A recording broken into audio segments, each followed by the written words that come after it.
बच्चों, आज हम लोग फिर से ऑनलाइन क्लास अपनी रीस्टार्ट करने जा रहे हैं, जिसमें नए सेशन में नई क्लास के साथ हम लोग काम करना शुरू करेंगे। परीक्षा के सेशन में हम लोगों ने जो काम किया वो केवल एग्ज़ाम देने के लिए किया था, और एग्ज़ाम पॉइंट ऑफ व्यू से हम लोगों ने पढ़ाई भी करी थी। कम टाइम में चीज़ों को कवर करना था, तो जितना भी हो सका कवर किया गया। बट अब हमारी क्लास रीस्टार्ट हुई है, और यहाँ पे हम लोग बिल्कुल, अब हमारे पास टाइम भी बहुत है और काम भी बहुत है, और काम हमें बड़े डीप में करना है। तो आज से हम लोग with basic concept class 9th की या क्लास 10th की या 6th 7th 8th की बेसिक से लेके हाई लेवल तक की क्लास को हम देखेंगे। और इसमें बहुत ही एक अच्छे तरीके से, जैसा कि हम लोग एक नया बैच स्टार्ट किए हैं, न्यू वे ऑफ थिंकिंग, तो हम यहाँ पे कुछ नया सोचना सीखेंगे। और इसी कड़ी में हम लोग अपने जो पहले चैप्टर की स्टार्टिंग करने जा रहे हैं, तो आप लोगों के बुक में भी पहला चैप्टर यही मिलेगा, संख्या पद्धति। तो आज हमारा हिंदी मीडियम का लेक्चर है। हिंदी मीडियम वालों को हिंदी में लेक्चर मिलेगा, इंग्लिश मीडियम वाले बच्चों को इंग्लिश में लेक्चर मिलेगा। चैप्टर हमारे सेम है, बट मीडियम अलग अलग हो जाएगा, तो कोई बात नहीं। दोनों लोग अलग अलग अपने जिस मीडियम में है, अलग अलग मीडियम में अपना लेक्चर चेक कर सकते हैं। इंग्लिश का बच्चा इंग्लिश में पढ़े, हिंदी का बच्चा हिंदी में पढ़े। तो इस कड़ी में हम लोग पहले चैप्टर की शुरुआत करें और बढ़ते हैं। तो जैसा कि चैप्टर का नाम ही है हमारा, संख्या पद्धति। संख्या पद्धति, अब यहीं से हम बात शुरू करते हैं अपनी। संख्या, संख्या क्या होती है, पहले ये बात हम देख लें। कोई भी बात करने से पहले हम उसके बारे में कुछ अगर जान लें तो वो चीज़ हमारे लिए आसान हो जाती है। तो ज़रा नंबर्स के बारे में हम लोग सीखें। तो नंबर्स के बारे में तो हम लोग बचपन से पढ़ते आ रहे हैं। नंबर्स 1 2 3 4 5 ये हमारे रैंडम नंबर थे। अभी तक हम इनको रैंडमली यूज़ करते थे, लेकिन अब इनको हम कुछ कैटेगराइज करेंगे, कुछ टर्म्स में डिवाइड करेंगे, और इन्हीं डिवीज़न को हमें क्लास 9th में देखना है।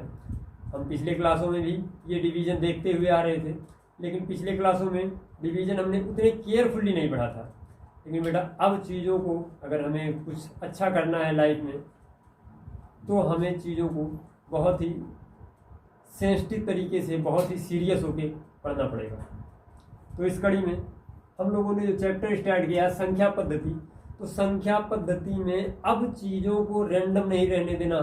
हमें इन सारी संख्याओं को एक पद्धति में कन्वर्ट करना है, एक सिस्टम बनाना है। इन सारी संख्याओं को हमें एक सिस्टमेटिक ढंग से शो करना है, लिखना है, और इनको उसी हिसाब से हमें काम करना है इन संख्याओं को। तो चलो थोड़ा सा आगे बढ़ते हैं। और हमने देखा कि जो हमारे नंबर्स थे, नंबर्स हमने देखा 1 2 3 4 5 to dot dot dot dot infinite, ये नंबर हम लोगों ने देखे थे। कुछ नंबर हमारा यहाँ पे माइनस में भी हुआ करते थे, 0 -1 -2 -3 -4 -5 और अब to dot dot dot infinite. और कौन से नंबर हमने देखे थे? कुछ नंबर हमने ऐसे भी देखे थे, -1/2 -1/3 -1/7। ये इस टाइप के भी नंबर हमने देखे थे। और कैसे नंबर देखे थे भाई? ये प्लस भी हो सकते हैं, +1/3, +1/9, +1/11, +3/17। ऐसे टाइप के भी नंबर देखे थे हम लोगों ने। तो ऐसे देखा जाए तो यार बहुत सारे टाइप के नंबर हम लोगों ने देखे अभी तक। अब इन्हीं सारे नंबर्स को हम लोग एक कैटेगरी फॉर्म में शो करेंगे। हम लोग कुछ टर्म बनाएंगे, कुछ सिस्टम बनाएंगे, और सिस्टमेटिक ढंग से अब हम नंबरों को पढ़ेंगे। तो इस सिस्टमेटिक ढंग में जो सबसे पहला सिस्टम हमने बनाया, उसमें हमने जितने भी नंबर्स थे उनको 2 फॉर्म में कन्वर्ट किया। कौन कौन से फॉर्म थे? हमने कहा जो पहला फॉर्म था हमारा वो थी प्राकृतिक संख्या। जितने भी नंबर थे उनको हमने कुछ इस तरह से लिखा, प्राकृतिक संख्या। ठीक, प्राकृतिक संख्या क्या होती है? अब पहली बात, अब बहुत सीरियस होके बड़े ध्यान से चीज़ों को सुनना। हमने नंबरों की जब कैटेगरी बनानी शुरू की, हमने गिनतियों को जब कैटेगराइज करना शुरू किया, तो उसमें जो हमने पहली कैटेगरी देखी, पहली कैटेगरी में हमने रखा प्राकृतिक संख्या। प्राकृतिक संख्या एक टर्म बनाया हमने। अच्छा, तो प्राकृतिक संख्या है क्या, फिर इसको जरा देखें। तो अब हमने क्या किया, हमने कहा भाई वो नंबर, अब यहाँ पे हमने कहा वे संख्याएं जो गिनने में प्रयुक्त होती हैं, जिनसे हम गिनती गिनते हैं, प्राकृतिक संख्या कहलाती हैं। तो गिनती कैसे गिनते हैं जरा देखो, हम लोग गिनती गिनते थे 1 2 3 4 5 अप टू डॉट डॉट, ये गिनती हम भाई बचपन से गिनते चले आ रहे हैं, 1 2 3 4 5 6 7 8 9 11 12, मतलब एंड सो ऑन। तो ये जहाँ तक भी नंबर इस तरह से जाते हैं, हम कहते हैं भाई ये हमारी कौन से नंबर हैं, तो हम कहेंगे ये हमारी प्राकृतिक संख्या है। कैसे पता चला, हमने कहा भाई ये हमने एक कैटेगरी बनाई संख्याओं की। अभी हमें कुछ नहीं पता चला, हमने एक कैटेगरी बनाई संख्याओं की जो 1 2 3 4 5 up to dot dot infinite तक गया। यहाँ पे इनफाइनाइट तक गया, तो हम इस कैटेगरी को क्या बोल देंगे, प्राकृतिक संख्या। ठीक, अगली कैटेगरी हमारी है पूर्ण संख्या। हमने एक और कैटेगरी बना डाली, पूर्ण संख्या। तो पूर्ण संख्या किसे कहेंगे, हमने कहा इस कैटेगरी में हम कौन सी संख्याएं रखें।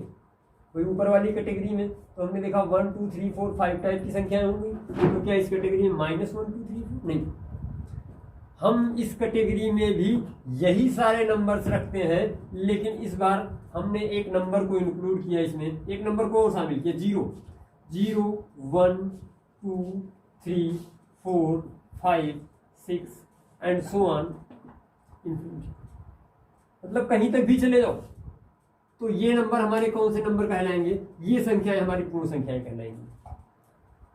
तो अब देखो इन दोनों में डिफरेंस, हमने ऊपर वाले नंबर को प्राकृतिक संख्या को कहा, हमने कहा वे संख्याएं जिनको हम गिनने में प्रयुक्त करते हैं वे प्राकृतिक संख्याएं कहलाती हैं, जैसे 1 2 3 4 5 up to dot dot infinite. पूर्ण संख्याएं, तो क्या इनको हम गिनने में प्रयुक्त नहीं करते, बेटा इनको भी हम गिनने में प्रयुक्त करते हैं, लेकिन यहाँ पे जब ये शुरू होता है तो ये 0 से स्टार्ट होता है, और ये जब शुरू होता है तो 1 से स्टार्ट होता है। इन दोनों में यही एक बेसिक डिफरेंस है। हमने कहा जो हमारी प्राकृतिक संख्या है वो 1 से स्टार्ट होती है, कहाँ पे खत्म होती है, इनफाइनाइट पे। इनफाइनाइट किसी ने देखा नहीं, इनफाइनाइट एक्चुअली कोई नंबर होता ही नहीं है। तुम जहाँ तक सोच सकते हो उसके आगे की संख्या इनफाइनाइट, जहाँ तक सोच सकते हो वो इनफाइनाइट थी। जो हमारी पहुंच से दूर है हम उसको इनफाइनाइट मान लेते हैं। तो मेरा हाथ उस सामने वाली दीवार तक नहीं जा रहा है तो चलो हमने उसको इनफाइनाइट मान लिया हमारे हाथ के लिए। वैसा नहीं कि दीवार हमारे लिए इनफाइनाइट है, मैं 2 कदम चल के दीवार को टच कर सकता हूँ, लेकिन उस समय वो हमारा इनफाइनाइट आगे शिफ्ट हो जाएगा। लेकिन यहाँ से मैं उस दीवार को नहीं टच कर सकता, तो मेरे हाथों के लिए वो दीवार अभी इनफाइनाइट है। ठीक, तो बात हो रही थी प्राकृतिक संख्या। प्राकृतिक संख्याएं वो संख्याएं होती हैं जो, अब बड़ी बेसिक डेफिनेशन बता रहा हूँ, जिनको हमें अपने दिमाग में याद रखना है। ये संख्याएं लिखने को हमें डेफिनेशन नहीं आएगी, लेकिन इस पे बेस्ड क्वेश्चन हमको आएंगे, तो हमें डेफिनेशन को अपने पहले दिमाग में रखना है। उसके बाद फिर हमें जब क्वेश्चन सॉल्व करेंगे इस पर, तो डेफिनेशन अपने आप माइंड सेट बन जाती है।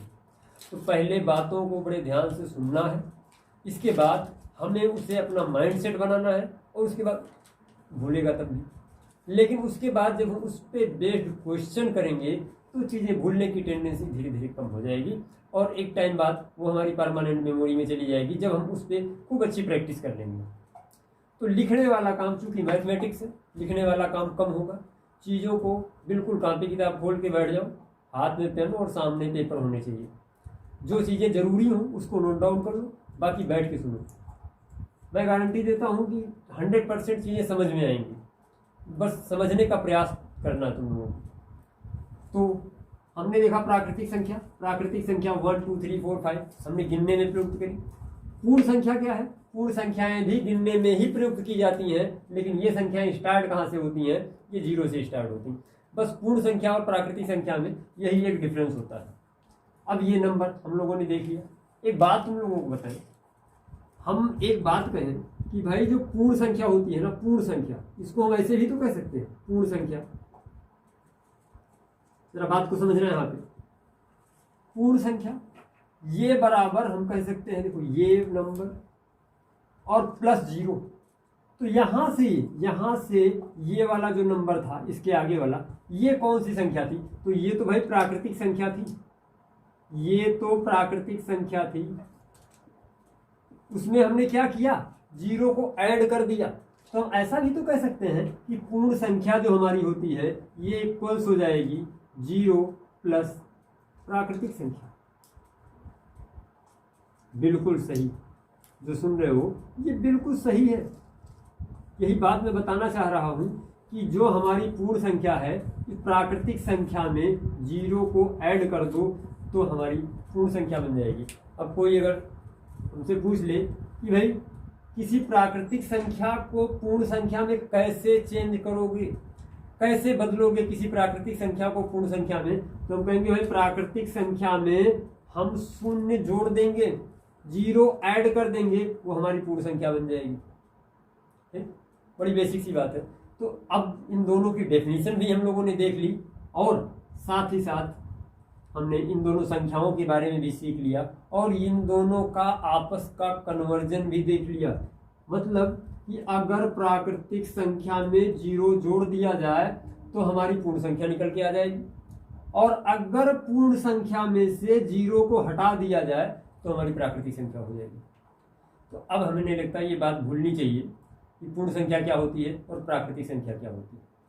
पहला चैप्टर है, पहली क्लास है, थोड़ा सा बेसिक से स्टार्टिंग करेंगे हम लोग। जैसे जैसे क्लास आगे बढ़ती जाएगी, चीज़ें आगे बढ़ती जाएंगी, धीरे धीरे हम लोग बड़ी चीज़ें भी करेंगे। बट बेसिक से घबराना नहीं कि यार ये तो हम कक्षा 6, 7, 8 में पढ़ते आ रहे हैं पूर्ण संख्या प्राकृतिक संख्या। बेटा पढ़ते तो आ रहे हैं हम बचपन से ही, क्लास 2nd और 3rd से, बट वहाँ जो पढ़ा था हम लोगों ने वो कुछ और बात थी और आज जो पढ़ रहे हैं वो कुछ और बात होगी।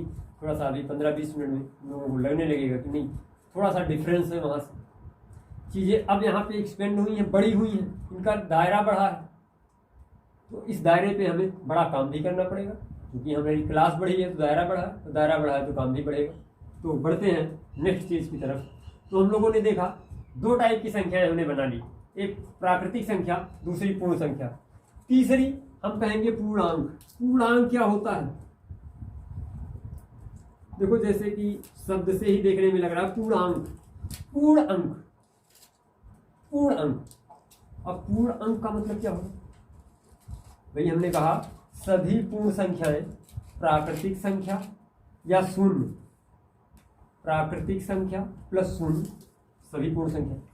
हमने कहा जितनी भी पूर्ण संख्याएं हैं, प्राकृतिक संख्या भी और शून्य भी, सारे के सारे पूर्णांक कहलाते हैं।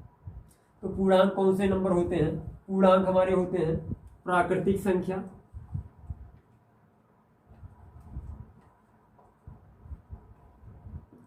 प्राकृतिक संख्या प्लस जीरो, मतलब इसको हम लिख सकते हैं पूर्ण संख्या। सभी पूर्ण संख्याएं पूर्णांक हैं। लेकिन बेटा केवल इतनी बात इस बात को, इस पूरी डेफिनेशन को सफिशिएंट नहीं बनाती है कि केवल पूर्ण संख्याएं ही पूर्णांक है, क्योंकि जो हमने पूर्ण संख्याएं पढ़ी थी उसमें हमने पढ़ा था 1, 2, 3, 4, 5 और साथ में जीरो ऐड था, मतलब ये इनफाइनाइट तक गया था। तो ये जो हमारे होंगे ये पूर्णांक हैं, हाँ बिल्कुल हैं। लेकिन क्या सारे पूर्णांक हैं? नहीं, ये सारे पूर्णांक नहीं है। मतलब इसके बाद भी पूर्णांक होता है? बिल्कुल होता है। जो हमारा पूर्णांक होता है उसमें यही बात बताना था कि उसमें हमारा निगेटिव नंबर भी हो सकता है, -1, -2, -3, -4 एंड सो ऑन -इन्फिनिटी। मतलब कि -इन्फिनिटी से लेके +इन्फिनिटी तक की सारी संख्याएं हमारी क्या कहलाती हैं? पूर्णांक।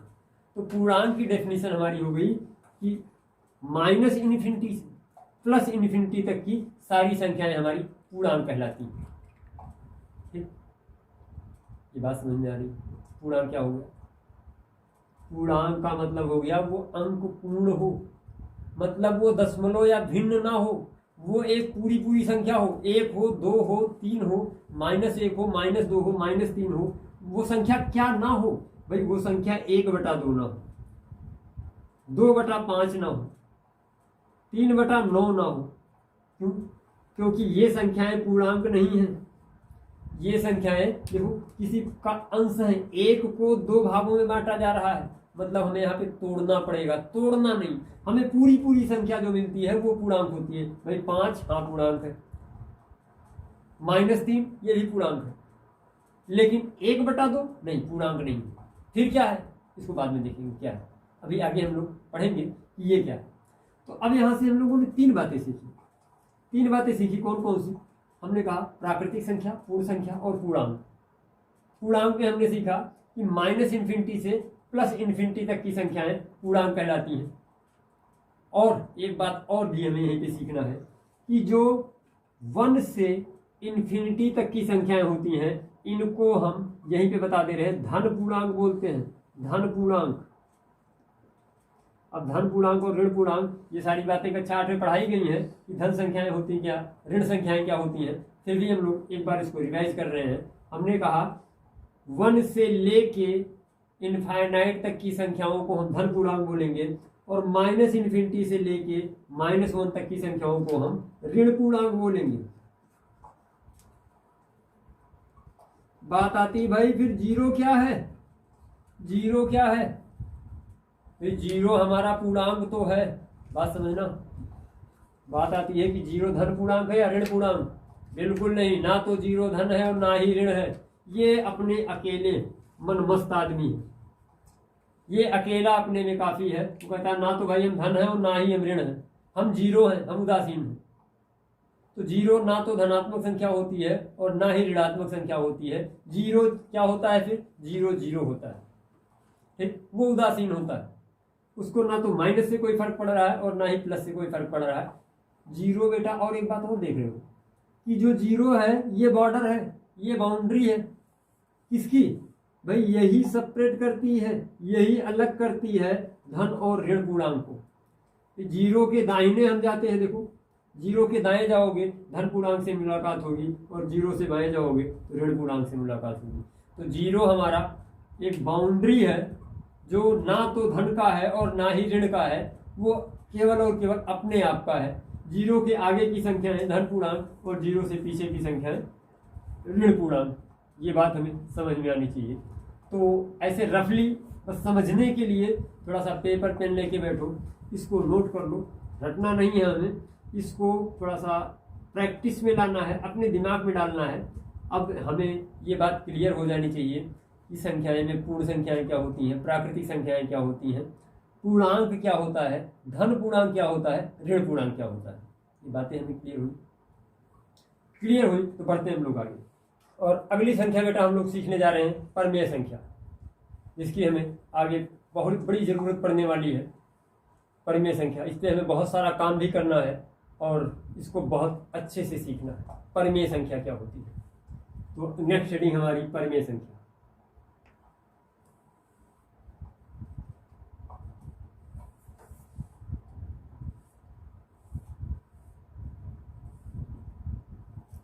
अभी तक जो पीछे हमने संख्याएं पढ़ी, पूर्ण संख्या, प्राकृतिक संख्या, पूर्णांक, धन पूर्णांक, ऋण पूर्णांक, इसको तो हम बचपन से सीखते आ रहे हैं। ये परमेय संख्या से अभी मुलाकात हमारी पिछले साल हुई है, पिछली क्लास में, क्लास 8th में। तो अब अभी हमें इसमें बहुत ज़्यादा काम नहीं कर मिला है, तो अब बेटा यहाँ पे हमें इसमें बहुत सारा काम करना है। तो परमेय संख्या को हम बहुत ही अटेंटिव होकर पढ़ेंगे, क्योंकि ये बहुत इम्पॉर्टेंट टॉपिक है हमारे क्लास 9th के पहले चैप्टर का, परमेय संख्या। तो परमेय संख्या को ज़रा सीखते हैं कि परमेय संख्या होती क्या है।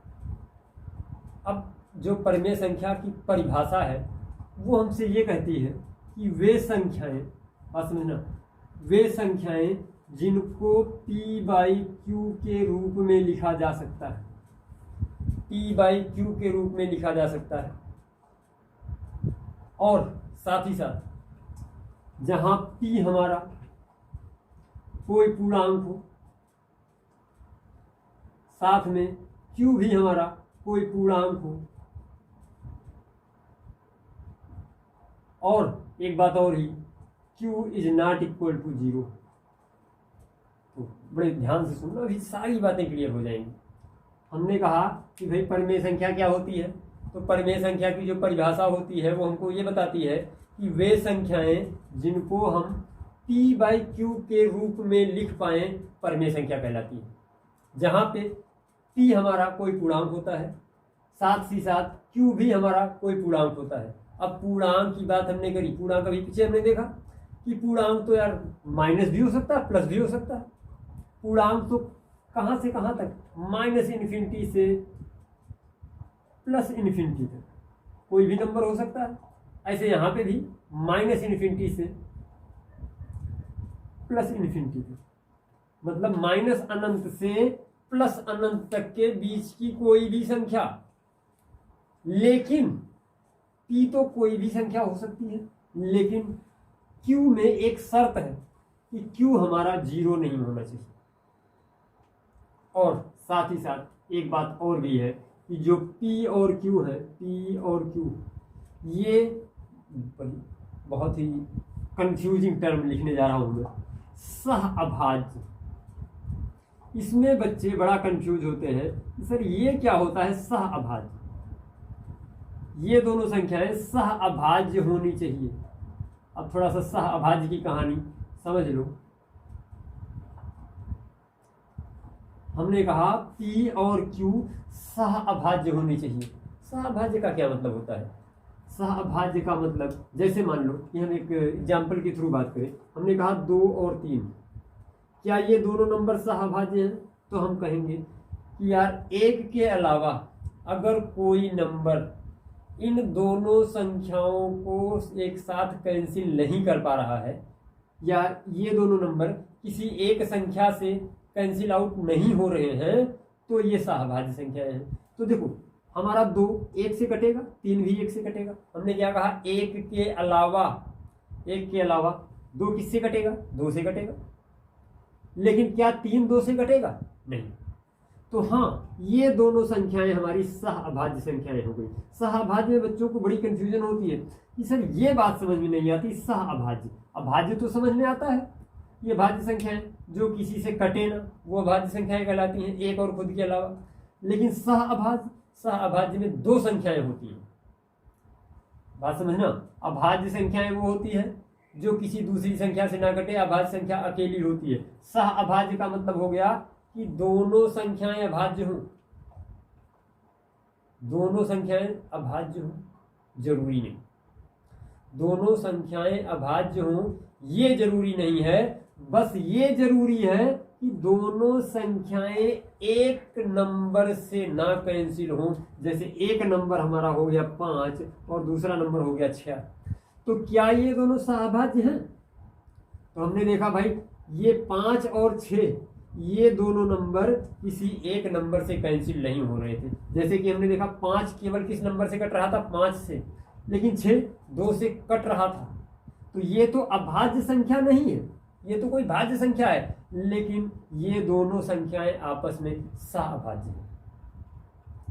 तो अब देखो, परिमेय संख्या की परिभाषा में अगर हम कहें कि भाई 2/3 क्या हमारी एक परिमेय संख्या होगी, बात हो रही थी परिमेय संख्या की, तो क्या हमने कहा 2/3 एक परिमेय संख्या है? तो परिमेय संख्या की परिभाषा पे हम जाते हैं। हमने कहा वे संख्याएं जिनको हम p/q के रूप में लिख पाएँ, मतलब एक नंबर बटे दूसरा नंबर इस रूप में लिख पाएँ, तो परिमेय संख्या कहलाएगी। लेकिन उनकी शर्तों को ज़रा देखें।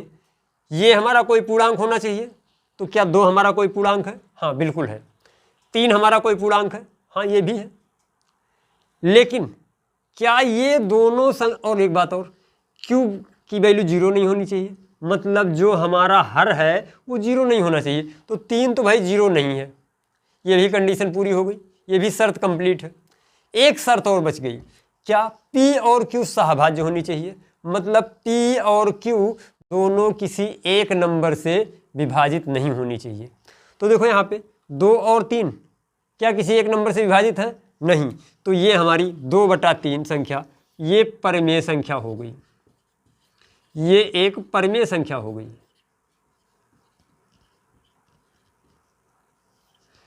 जरा 5 और 6 वाले केस में देखते हैं। हमने कहा नंबर हमने लिख दिया 5/6, तो क्या ये एक परिमेय संख्या है? जरा आते हैं परिमेय संख्या की परिभाषा पे। परिमेय संख्या की परिभाषा ने कहा था हमसे कि हमको कोई नंबर p/q के रूप में लिख जाए। मतलब अंश बटा हर। अंश कितना है इसका 5, हर कितना है 6। तो क्या ये दोनों परिमेय संख्या हैं? कंडीशन चेक करते हैं। कंडीशन हमने कहा था कि p हमारा कोई पूर्णांक होना चाहिए। पूर्णांक मतलब माइनस इन्फिनिटी से प्लस इन्फिनिटी तक। तो p हमारा एक धनात्मक पूर्णांक 5 है, 0 के आगे है, धनात्मक पूर्णांक है। q 0 नहीं होना चाहिए, कोई पूर्णांक होना चाहिए। तो बटे 6 हमारा पूर्णांक है और धनात्मक है, तो ये भी शर्त पूरी हो गई। क्या ये दोनों सहभाज्य हैं? सहभाज्य देख लो यार, ये दोनों नंबर किसी एक नंबर से डिवाइड नहीं हो रहे हैं। ये अलग बात है कि जो हमारा 6 है ये अभाज्य संख्या नहीं है, ये 2 से कट रहा है।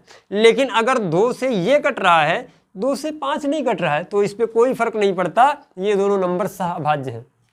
सहअभाज्य का मतलब ध्यान से समझ लो कि दोनों नंबर किसी एक नंबर से ना कैंसिल हो, दोनों नंबर किसी एक नंबर से ना कैंसिल हो, सहअभाज्य कहलाएंगे। जरूरी नहीं कि दोनों संख्याएं अभाज्य हों, वो संख्याएं कैसी भी हों, बस एक नंबर से कैंसिल नहीं होनी चाहिए। तो क्या ये परिमेय संख्या की परिभाषा को पूरा करता है? हाँ, उनकी शर्तों को पूरा करता है, तो ये भी हमारा एक परिमेय संख्या है। बेटा एक क्वेश्चन आएगा हमारे एग्जाम में, परिमेय संख्या है। अब आज के बाद ऐसे क्वेश्चन हमसे गलत नहीं होने चाहिए, तो ये हमारी एक परिमेय संख्या हो गई। चलो कुछ परिमेय संख्या के और एग्जाम्पल हम लोग देखते हैं। जैसे हमने कहा कि भाई एक बात बताओ हमसे कि 2 बटा माइनस का 5 क्या ये परिमेय संख्या है? तो एक बच्चा कहता है सर 2 बटा माइनस का 5, ज़रा चेक करते हैं। भाई अंश बटा हर के रूप का है, ठीक, पहली शर्त कंप्लीट हो गई। दूसरी शर्त उसने कहा था कि p हमारा कोई पूर्णांक होना चाहिए, तो 2 हमारा एक पूर्णांक है। लेकिन इस बार q का ज़रा चेक कर देखो, q 0 तो नहीं है ना, तो q को हमने चेक किया नहीं, q 0 नहीं था। फिर क्या है ये एक ऋणात्मक पूर्णांक है, क्योंकि -5 लिखा है। तो भाई पूर्णांक चाहे ऋणात्मक हो या धनात्मक, हमें इससे मतलब नहीं है, पूर्णांक हमारा पूर्णांक होना चाहिए। तो मतलब ये दोनों पूर्णांक भी हो गए, ये शर्त भी हमारी कंप्लीट हो गई। लास्ट शर्त क्या बची है?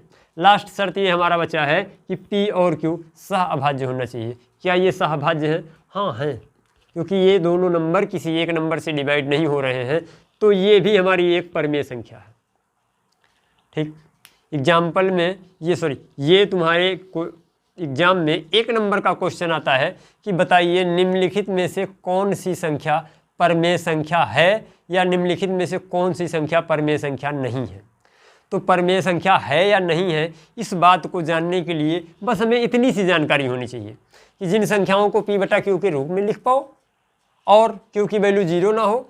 ये बातें बच्चों को समझ में आ जाती हैं। यही बात कन्फ्यूज करती है कि p और q सहअभाज्य होनी चाहिए, सहअभाज्य नहीं होनी चाहिए। ये बात गलत हो जाएगी। सहअभाज्य होनी चाहिए मतलब किसी एक नंबर से नहीं कटना चाहिए। तो एक बात आती है दिमाग में, तो सर सारी संख्याएं तो हमको दिख रही हैं परिमेय संख्या, जरा एक नंबर और लेते हैं। हमने कहा 0/3, क्या ये परिमेय संख्या है? चेक करो जरा। तो हमने कहा भाई 3 की, पहले 0 की बात कर लो, अंश बटा हर, एक कंडीशन पूरी हो गई। अंश जो हमारा है क्या है भाई? पूर्णांक है। हाँ बिल्कुल पूर्णांक है, 0 बेटा हमारा एक पूर्णांक है। हमने कहा था 0 पूर्णांक है। कैसा है? उदासीन है, ना तो धन है ना तो ऋण है, लेकिन पूर्णांक है, तो ये पूर्णांक हो गया। नीचे हर, ये भी हमारा एक पूर्णांक है क्योंकि 3 है। हर 0 नहीं है, और 0 और 3 दोनों नंबर किसी एक नंबर से विभाज्य नहीं है, तो ये भी हमारी एक परिमेय संख्या हो गई। ये बात समझ में आई? थोड़ा सा आगे बढ़ते हैं और एक अगला केस लेते हैं हम लोग। हमने कहा एक नंबर और ले लो, 7/0, क्या ये हमारी परिमेय संख्या है? तो हमने कहा भाई अंश बटा हर है, एक कंडीशन तो हमने पूरी कर ली। दूसरे में पहुंचे, हमने कहा अंश हमारा क्या कोई पूर्णांक था? तो हाँ भाई हमने देखा ये हमारा एक पूर्णांक था। दूसरा हर, ये भी हमारा पूर्णांक था। भाई 0 भी तो हमारा एक पूर्णांक है, लेकिन तीसरी शर्त पे जब हम पहुँचे, हमने कहा Q की वैल्यू 0 नहीं होनी चाहिए, लेकिन यहाँ पे तो Q इज इक्वल टू 0 हो गया। यहाँ पे लिखा है क्या, Q की वैल्यू 0 नहीं होनी चाहिए, यहाँ पे Q 0 के बराबर हो गया, मतलब ये परमेय संख्या नहीं है। तो अगर किसी संख्या के अंश में 0 है तो वो हमारी परमेय संख्या है, लेकिन अगर किसी संख्या के हर में 0 आ गया तो वो हमारी परमेय संख्या नहीं होगी। ये बात हमें बड़े ध्यान से समझनी होगी और इसको अपने ध्यान में रखना भी होगा, क्योंकि ऑब्जेक्टिव में ऐसे क्वेश्चन पूछ लेता है कि निम्नलिखित में से कौन सी संख्या परमेय है या कौन सी संख्या परमेय संख्या नहीं है। तो जिसका अंश 0 है, हर कुछ भी है 0 के अलावा, तो वो हमारी परमेय संख्या होगी। लेकिन जिसका अंश कुछ भी है, हर 0 हो गया, तो वो संख्या परमेय संख्या नहीं होगी। एक और टाइप की संख्या परमेय संख्या नहीं होती है, कौन सी, जरा देखो। हमने कहा 2 सही 1/2 बटा 3, क्या ये परमेय संख्या है? तो इस रूप में तो भैया हमने कहा कि ये अंश बटा हर है, लेकिन ये हमारा हमने कहा था पूर्णांक होना चाहिए। क्या ये पूर्णांक है? ये तो 2 सही 1/2 हो गया यार। ढाई तो पूर्णांक हमने बताया नहीं था। पूर्णांक हमने बताया था 1 2 3 4 5 6 8 10 15 20 100 50 जो भी हो, या -1 -2 -3। ऐसी संख्या तो हमने बताई नहीं थी 1.5 2 पौने 3 पौने 4 सवा 5। ऐसी संख्या तो हमने बताई नहीं थी कि पूर्णांक होती है। तो ये हमारा पूर्णांक नहीं है इस बार, ये पूर्णांक था, ये पूर्णांक था, ये पूर्णांक नहीं है। तो ये पहली ही शर्त में ये फेल हो गया और हमें पता लग गया भाई ये परमेय संख्या ही नहीं है, इस रूप में ये परमेय संख्या नहीं है। एक और बात आती है, हमने कहा 2/5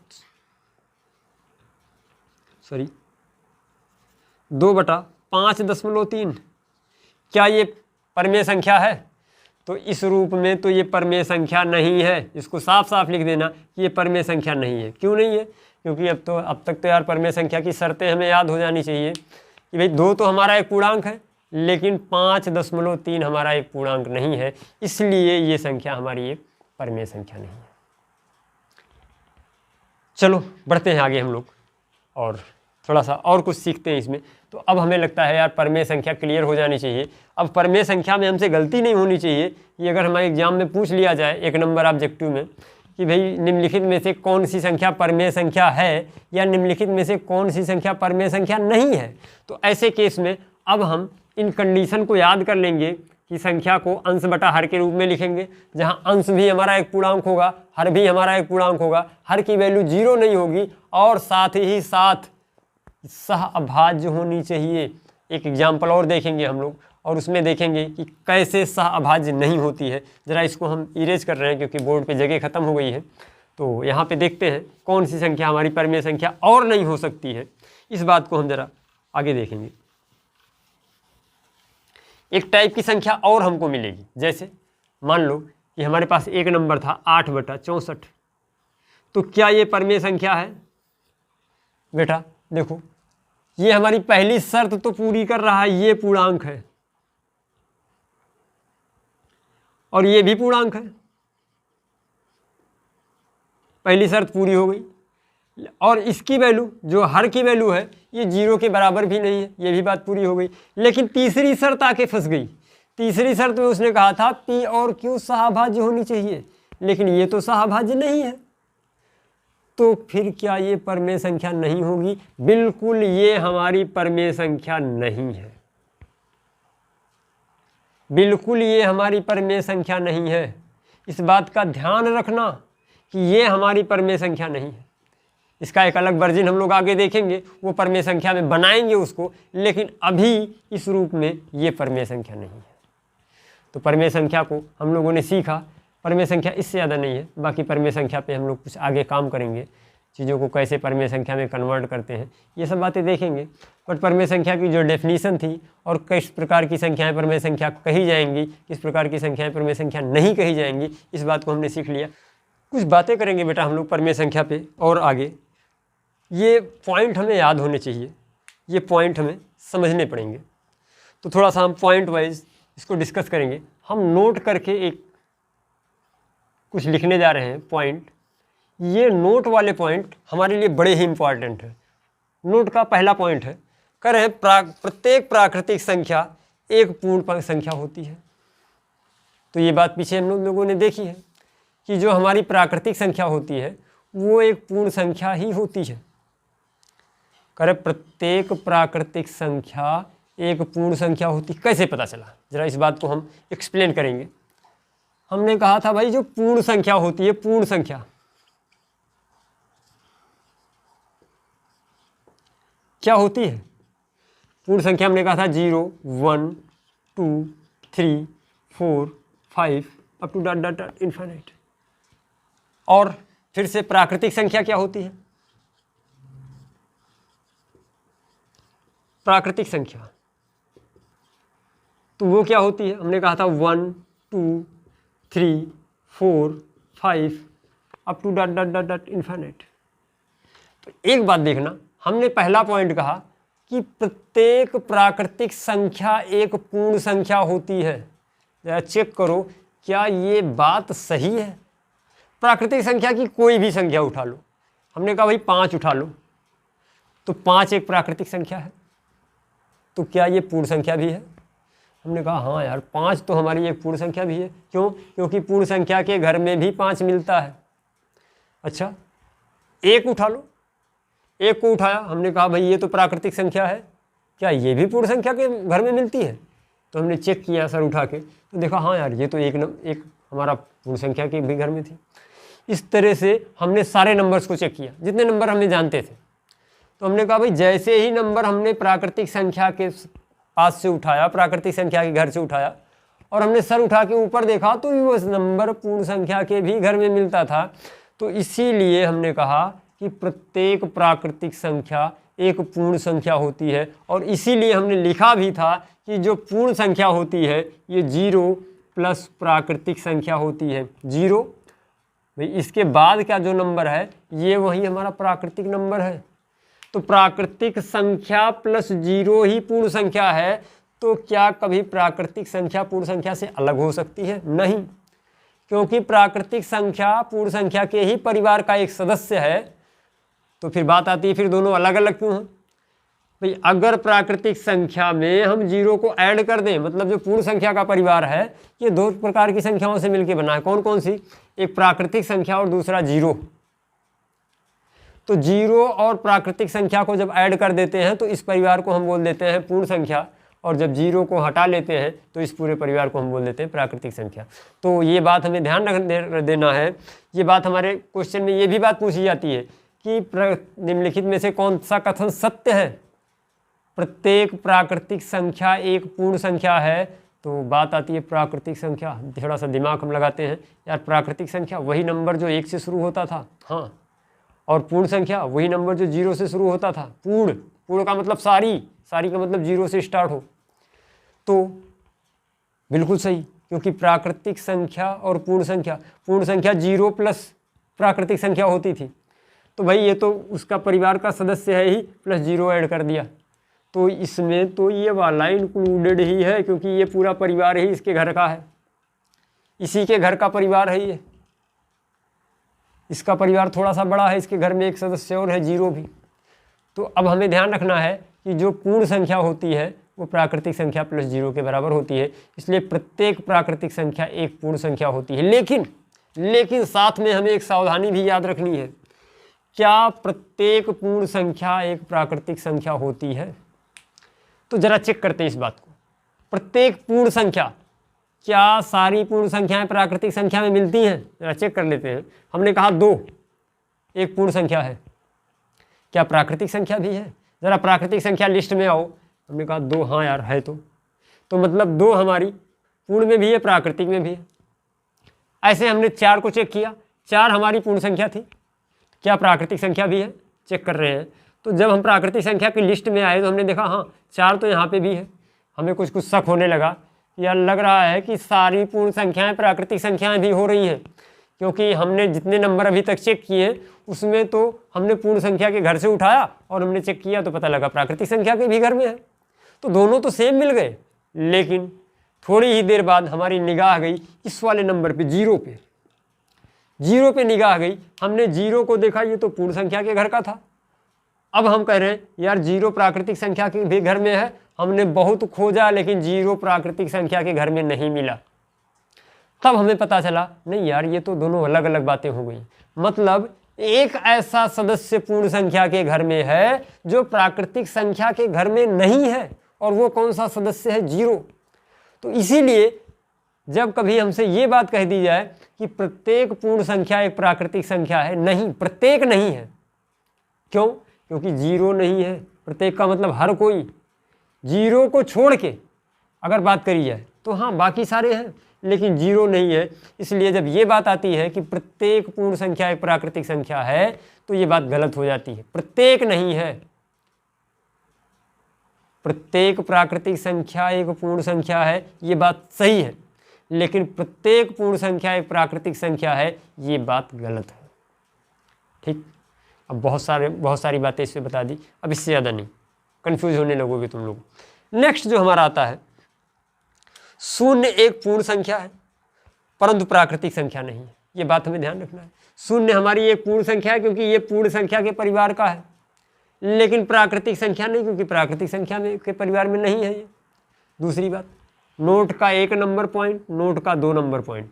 नोट का नंबर पॉइंट याद कर लेना, समझ लेना, और ज़रूरत पड़े तो लिख लेना कि क्या हमने कहा कि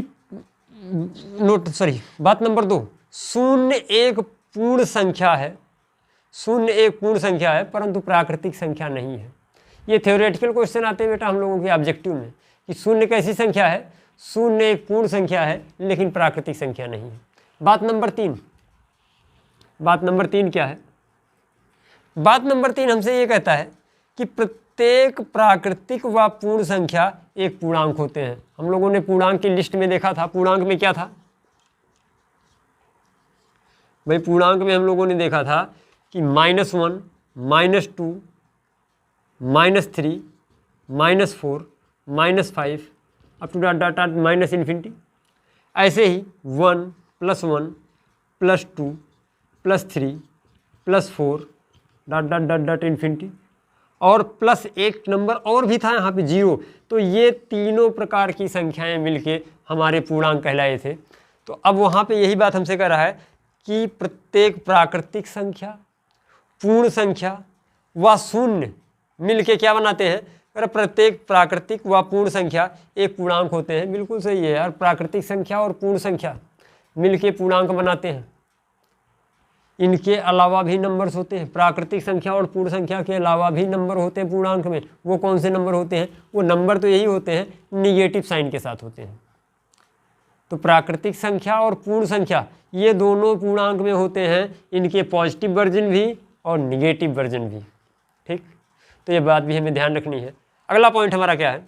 अगला पॉइंट वही बात जो अभी हम लोगों ने पीछे डिस्कस करी, चौथा नंबर, कि 0 की बात हम लोगों ने करी थी।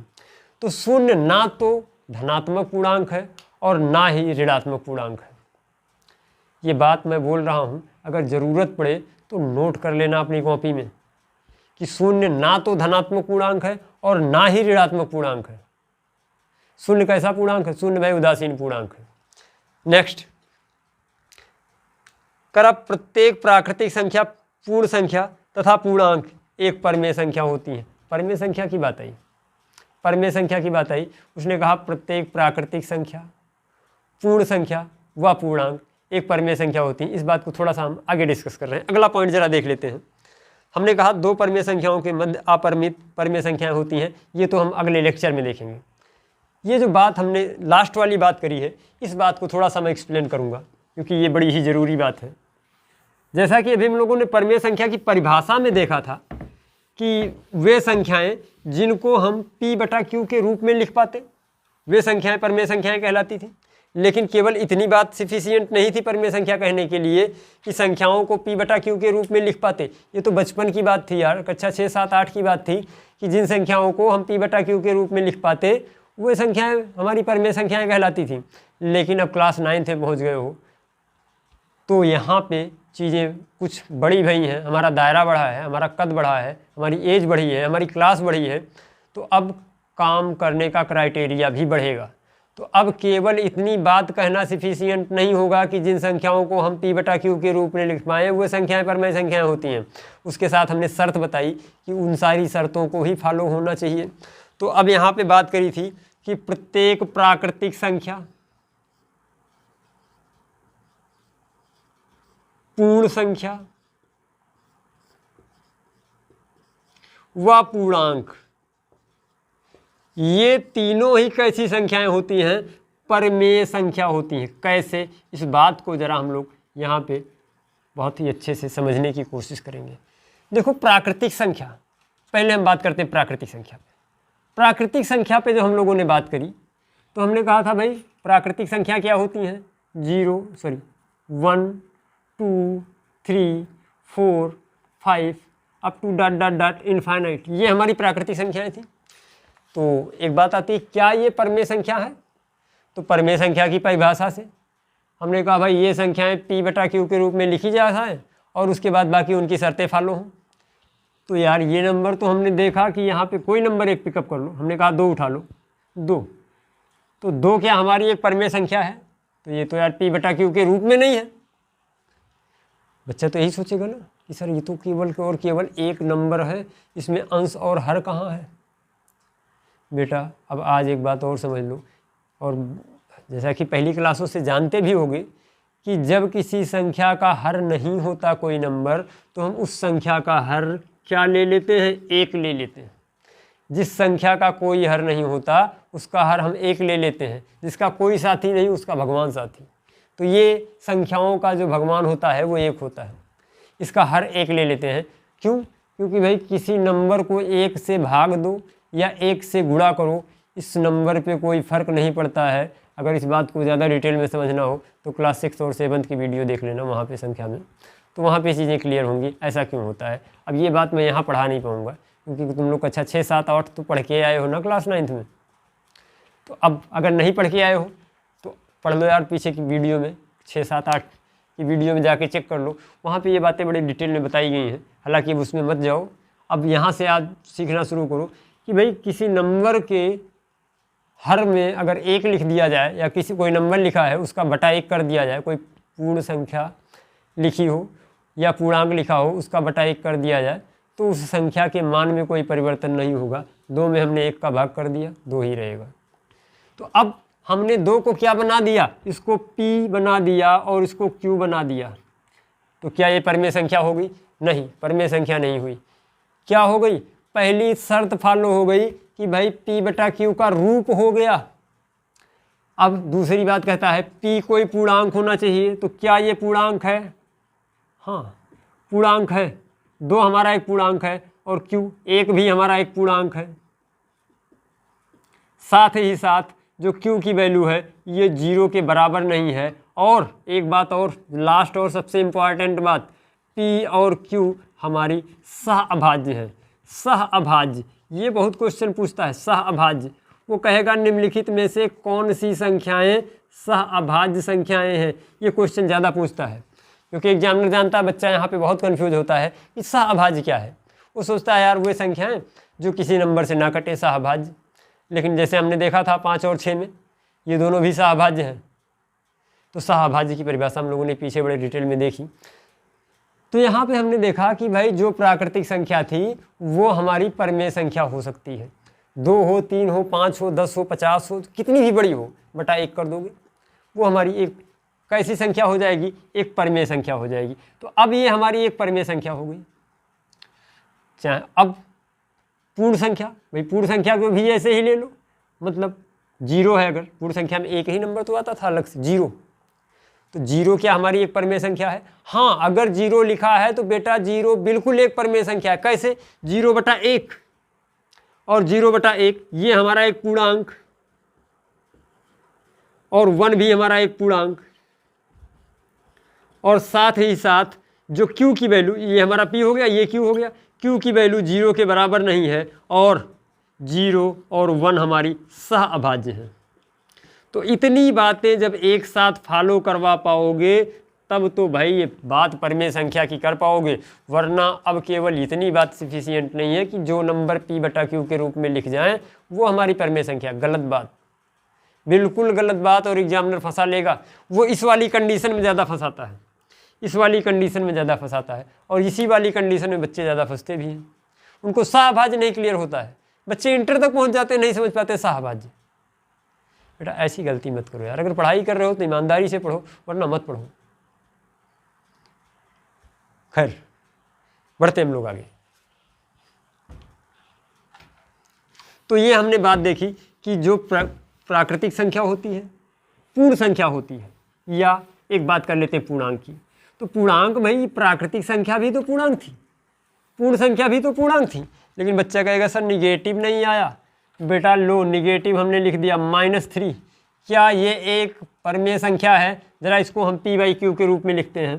तो हमने कह दिया भाई -3 था बटा 1 कर दिया, ये p हो गया, ये q हो गया, ये p हो गया, ये q हो गया, ये भी एक पूर्णांक, ये भी एक पूर्णांक, और जो q की वैल्यू है ये 0 के बराबर तो है नहीं, मतलब 0 नहीं होनी चाहिए। और साथ ही साथ 3 और 1, -3 और 1 ये सहअभाज्य हैं, सहअभाज्य हैं। और अगर ये दोनों संख्याएं सहअभाज्य हैं तो इतनी सारी कंडीशन को मिला के ये बात पक्का हो गई कि ये भी हमारी एक परमेय संख्या है।